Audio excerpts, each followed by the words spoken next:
Who do you spend time with? First of all, in your head, your inner dialogue. Which versions of yourself are you spending time with in your head? And who do you spend time with in amongst your friends or your acquaintances? The people that you spend time with.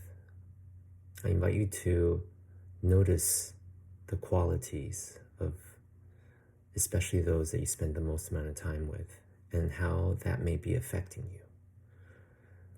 Over time, I've learned, especially from when I think back when I was young, how as a teenager, I had this idea of the kind of people I wanted to fit into or be a part of. And perhaps I've learned that certain ways of seeing people and wanting to fit into certain groups may not be the best people for me. And over time, and of course, when I was trying to do that, I was disappointed and challenged, right? And of course, we all get traumatized in minor, maybe not so minor ways in our teenage years in high school. And that challenging pattern that can develop from those experiences within our own identities and mind can be challenging moving forward, and then moving into our 20s.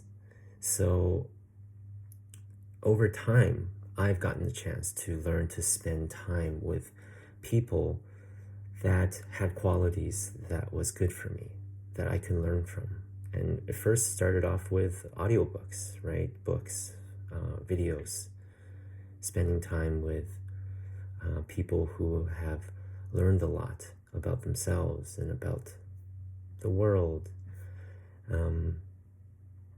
and gaining wisdom, gaining understanding through spending time with people that have cultivated understanding, wisdom, compassion. And then in real life, over time, I started to value and understand who I spend time with and how I felt and how it affected me. I personally went through a period of quite a few years where I didn't spend a lot of time with other people because I recognized I was learning about myself and learning more about the things that brought me fulfillment, a sense of peace, a sense of beauty and wonder. And I recognized in my life, in my early 20s, for example, I didn't have a lot of people that I could have a lot of these conversations with or felt comfortable doing that. So I spent time on my own with books, audiobooks, programs, movies, documentaries. But over time, as I accepted those aspects as a part of me, like the desire to learn and explore wisdom and learn to become a better person, I started to connect with others that had similar interests and similar goals for life and understandings. And that was so helpful in being able to connect with people that was moving in the similar direction as I was. So I started to make a lot of really deep, amazing, profound connections with people I never expected to make those kind of connections with, quite frankly. And it's interesting, especially when I turned 30, I started making some really important, deep, meaningful friendships and relationships. And if I look back and assessed and, well, just simply got to know them as a person and know the person they were as their teenage selves, just due to location and different cultures and different preferences back then, being completely different people, I don't think I would have ever been friends with them. Just didn't run the same circles or directions. And it's so interesting now, most of my close friends in my 30s, and the quality of people they are, I've recognized over time, I've learned to be willing to keep finding what was good for me, what was going to help me be more of myself. And it was okay to let go of what was not working anymore, even if it was not easy to do that.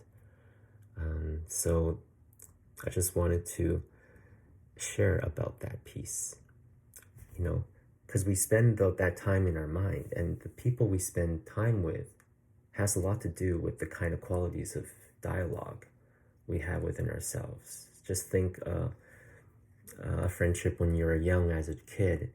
Maybe your friend made fun of you, or maybe there was an interesting power dynamic with certain people, and how that affected your sense of self and what you made him mean, whether you were the one on top or the one on the bottom, if you will, right? So it's just like this interesting thing we all go through where we play these, interesting power dynamic games of all sorts, depending on the kind of person you are, right?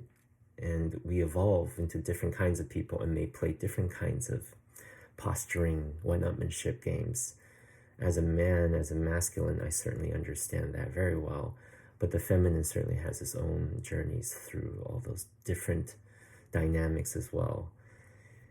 And so therefore, over time, I recognize if I spend time with people that are willing to treat me with respect, because they've over time learned to be respectful to themselves,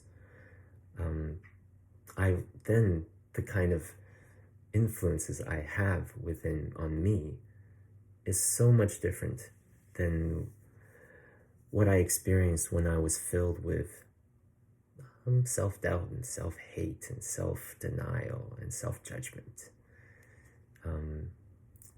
So yeah, it's been so valuable, this ever cultivating exploration journey that we all have.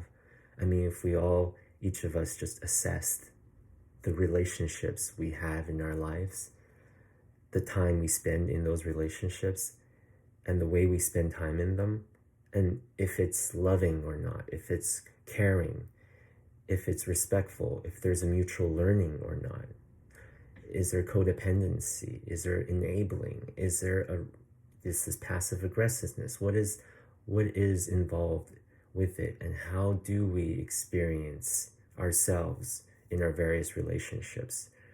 Are we able to be true and authentic, vulnerable, open in our relationships, in the relationship we spend significant time in?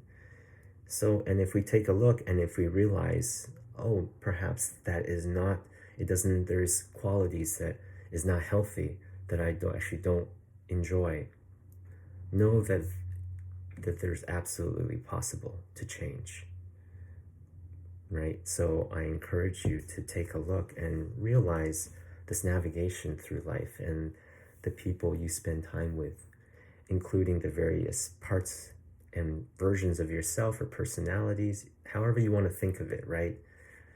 All of us have a multiplicity of personalities in different ways, but each of us so different, and what those are, and how we interact with the various voices in our head, right? Some people have a strong attachment to the anxious voice, while others have a strong connection to one of serenity or quietness or contentment, right? And can we actually learn to connect to certain aspects that we over time can become aware that's more valuable?